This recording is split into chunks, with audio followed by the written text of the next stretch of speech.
Okay, so it's recording. So welcome everybody to another one of these brief team sessions. Today, I wanted to give a brief introduction to a new resource that we're fortunate to have access to called HSTalks.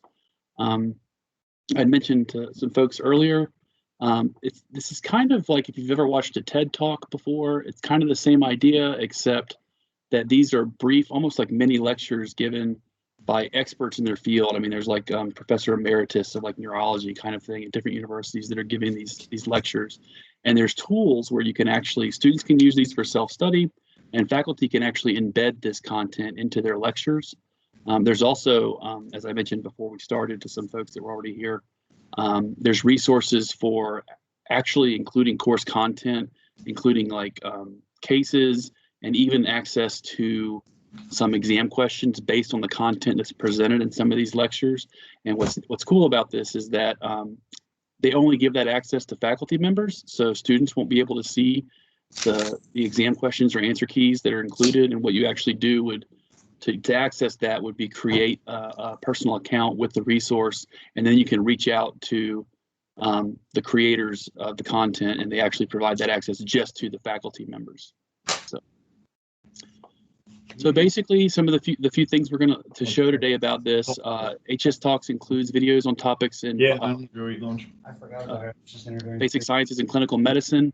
What's kind of cool is that it organizes that content by either category or even what they call therapeutic category. So you can actually look through things by the different categories there.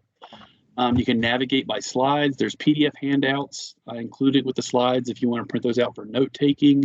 You can grab segments of videos and embed links to those segments into your lectures, like your PowerPoint, or you can actually get an embed code for the actual video and embed the actual video into your lecture, your PowerPoint slide. And you can do things like determine how large in pixels you want that video to be, and you can even go through and choose like a timestamp. Like if there's a 15-minute brief mini lecture on a very specific topic and you only need minutes 2 through 8, you can grab that section and embed that part of that video into your lecture.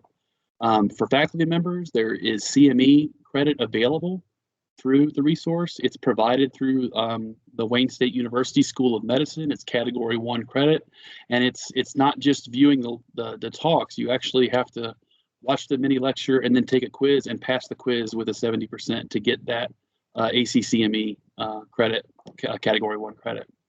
So I'm going to go ahead and show where to access this resource.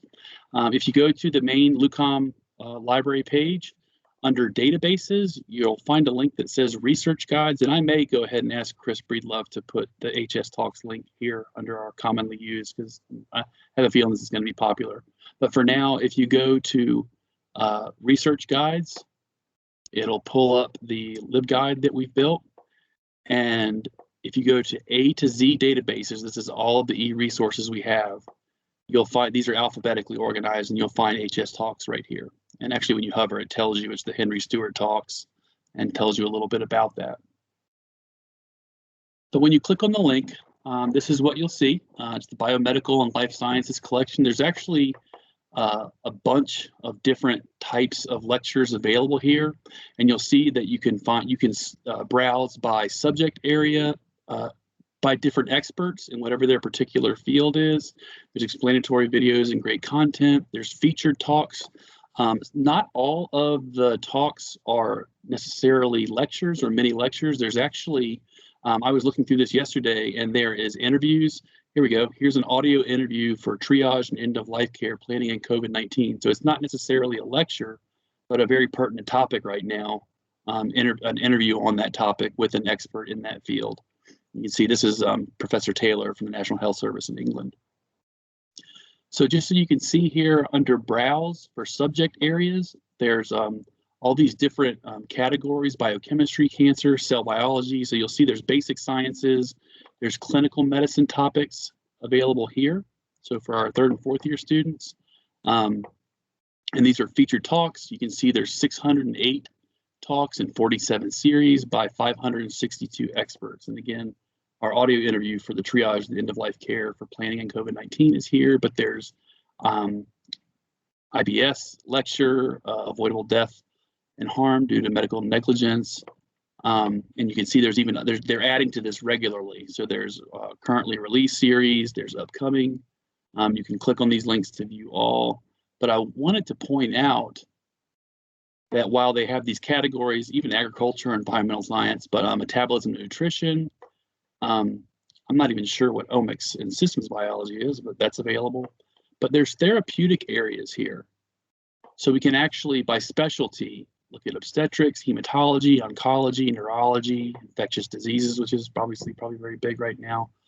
But if we were just going to look at cardiovascular and metabolic, we can find lectures, even something as simple as intro to the well, not simple, but more basic as intro to the cardiovascular system, to prevention of carotid endarterectomy. I'm not sure if I said that right, or angioplasty. And I want to show you also that there are series in here, and we can view series in particular topics. Again, so we saw before we could look through category or therapeutic area, but here's the series in the entire, so for that category of cancer in the clinical medicine, here's the entire series of module, or not really modules, these are just the lectures. These are series available, and you'll see there's 8 lectures, and this is nursing, but molecular chaperones, there's 25 lectures. Here's the ones in clinical medicine, advances in asthma, ALS, and other motor neuron disorders. So this is a pretty huge resource. I could spend the whole time just showing you everything that's available here, but I kind of want to show you some of what you can do with these.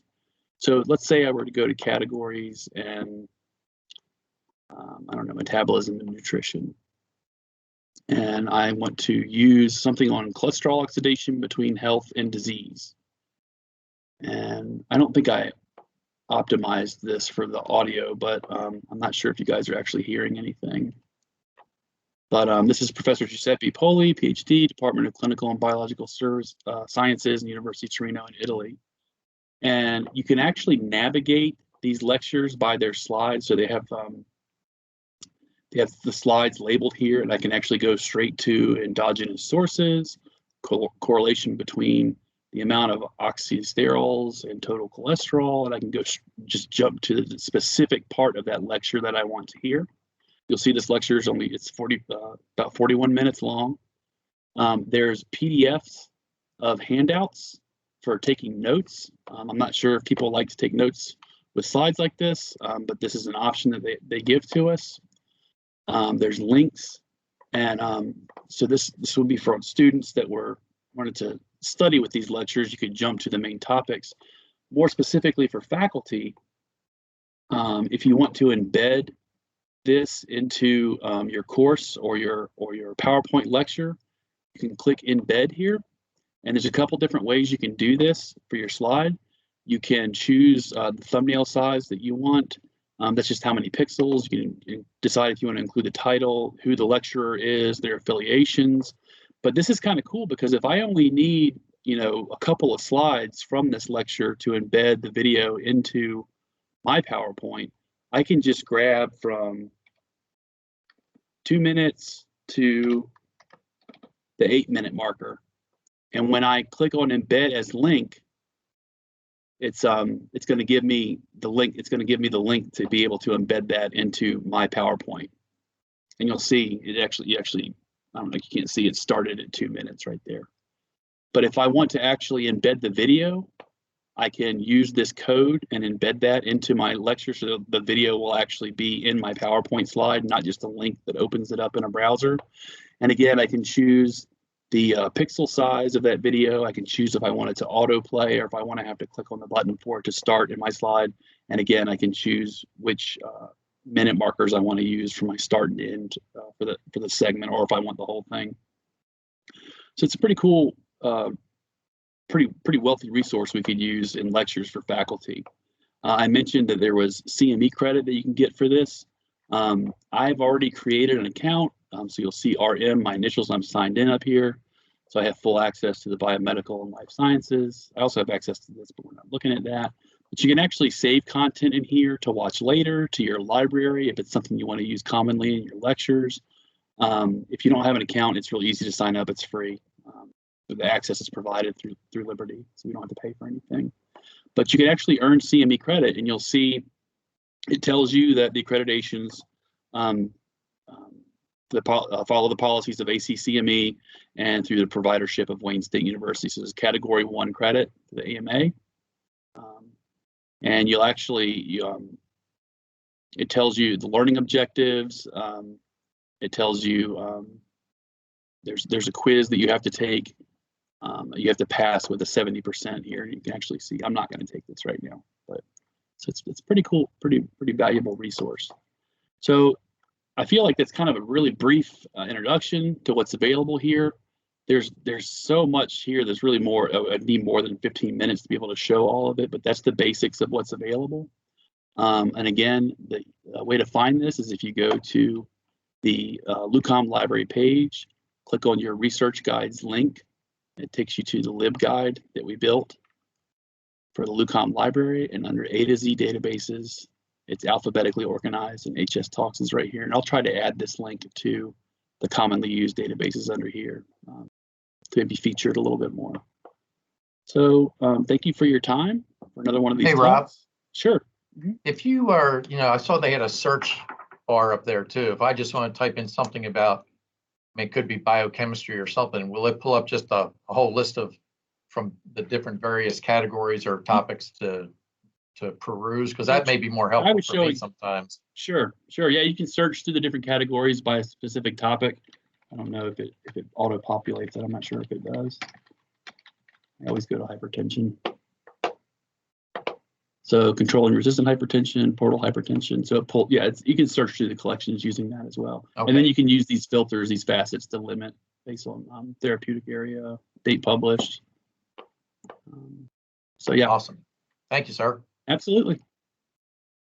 So thank you guys for joining me. I'm going to go ahead and stop the recording now.